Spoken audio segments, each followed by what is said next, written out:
everyone, and welcome back to my channel where we talk about all things fragrance and things that smell amazing. If you're new here, my name is Shanee. Thank you so much for watching. For today's video, guys, I'm going to be sharing with you all my first ever perfume haul on this channel. So if you want to see what I've been picking up for the last month or so and all the goodies that I have that I'm adding to my collection, just keep on watching.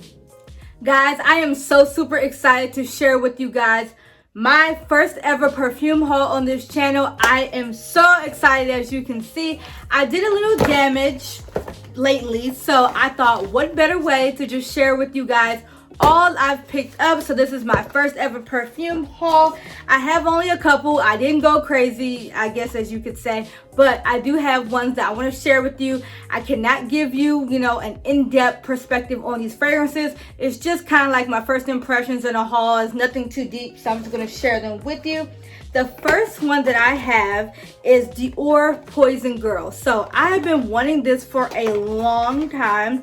I actually was in the market for a Dior fragrance. I don't really have too many Dior fragrances, and I feel like everyone has a particular poison. They might have the original poison or the hypnotic poison or the poison girl, or there are a couple of them. I'm not aware of all of them, but I decided to get Poison Girl.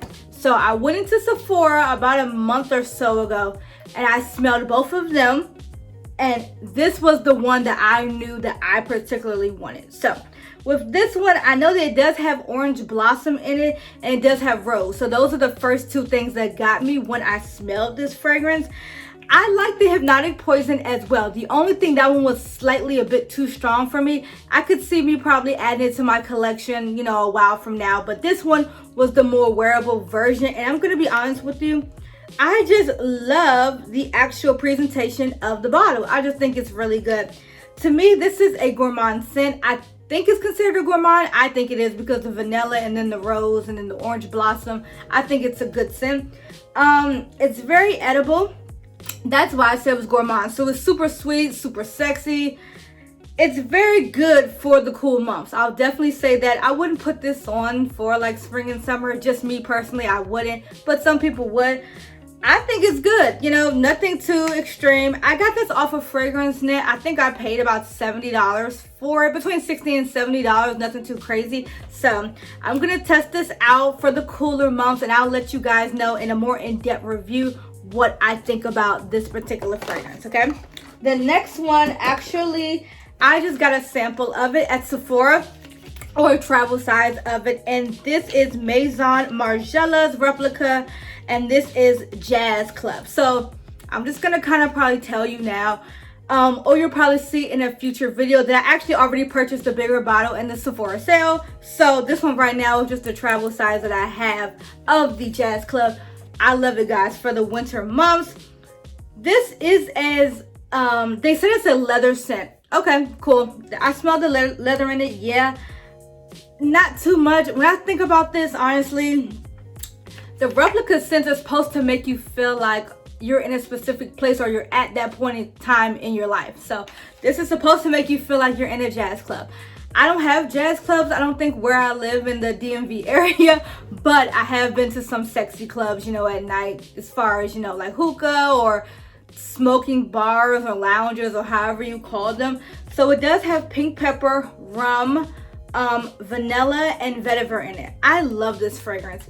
Well, as soon as I put this on or smell it, I automatically think of like leather coats and a small club with smoke and sexy, and someone's doing poetry, and there's a guitar, and there's deep sexy drinks. That's what I think about when I smell this. This is definitely a unisex scent. I wouldn't say it's more masculine or feminine. To me, I think it just depends on if you like leather, vanilla, deep, sexy, dark, smoky scents.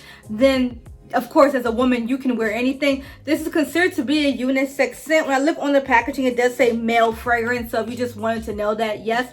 But I think it's more unisex. So to me, whiskey, tobacco, smoky, definitely what this is. The next one I'm going to share with you guys is CoCo EDP. So you guys know I have Coco Mademoiselle. Now I have Coco Mademoiselle Privé. I have Coco Noir, and I thought I had to pick up Coco, the original EDP. I smelled this when I was originally going to get the Noir, and I just was like, I'm not sure yet, because I went in for that particular one. But I'm going to be very honest with you. I think the original CoCo the original CoCo, just the EDP version, is amazing. I'm not sure why people don't talk about this one. To me, I like this one better than the Chanel No. 5. I like the CoCo EDP. It's great for winter. This is a very strong fragrance. I wouldn't say this is fall. You definitely need this in the colder months so that it will cut the depthness of the scent. This to me is a timeless fragrance. I feel like if you are a Chanel lover of fragrance or perfume, you definitely need CoCo EDP in your collection. Now, we'll let you know at first spray, right? So as you can see, I've used it just a tad bit. At first spray, it is very harsh. You kind of get it loud right then and there. That's just what this fragrance is. But when it dries down, you do get that rose, you get the incense of it, you get the amber. I think this is just a rich, luxurious, sophisticated fragrance for any woman. I feel like, honestly, when I spray this in my hair, so you're not supposed to wear fragrance in your hair. Yeah, no, got it. But I do it anyway. When you put this on your clothing or you put this in your hair, you're going to leave a trail behind you, and people are going to stare and people are going to give you compliments. That is what this is. It kind of makes me think of a mysterious, deep rose. So that's kind of how I say, like a deep, mysterious, dark, sexy amber rose. That's all this is. I cannot wait to play with this a little bit more in the cooler months. This is definitely going to be on one of my favorites lists. I already know, so I definitely love this one. I picked this one up at Sephora.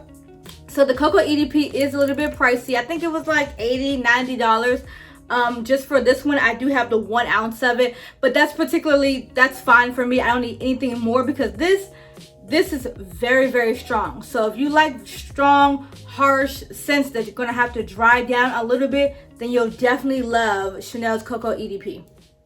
The next one I'm gonna share with you all is what I first heard my girl Shanee Antoinette talk about. She's been talking about it for a couple of months now, maybe even a year.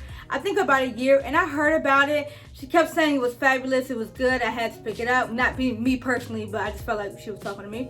So I went to a fragrance outlet a couple of weeks ago. It's almost been maybe a month now, and I saw it and I picked it up.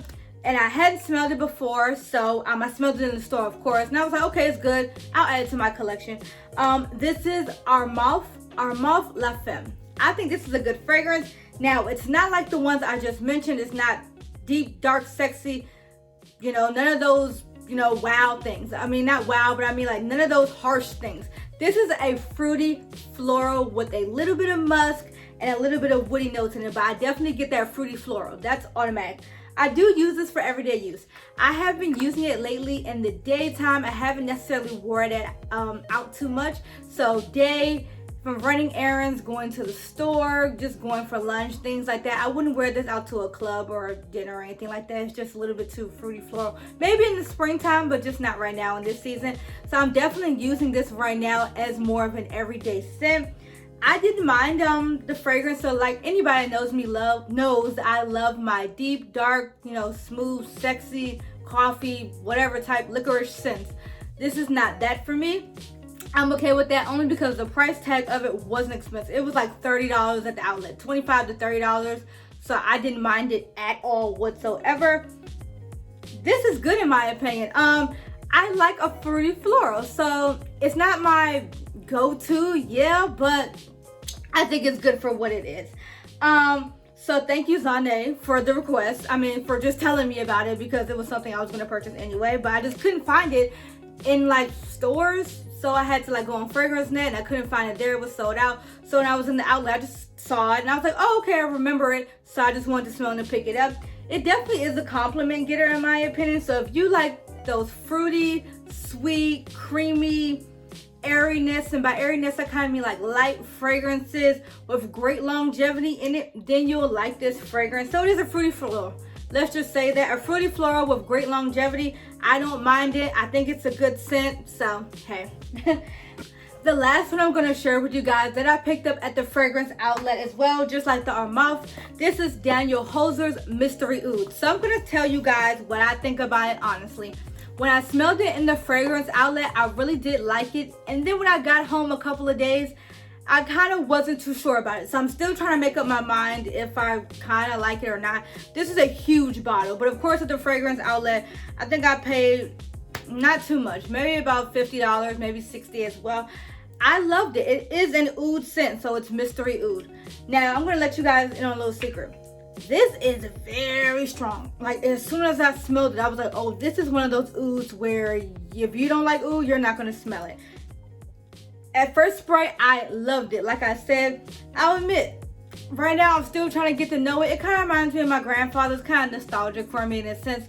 But what I've done in this particular fragrance is I'll put this on just ever so slightly, and then I'll top it off with something fruity, floral, or rose.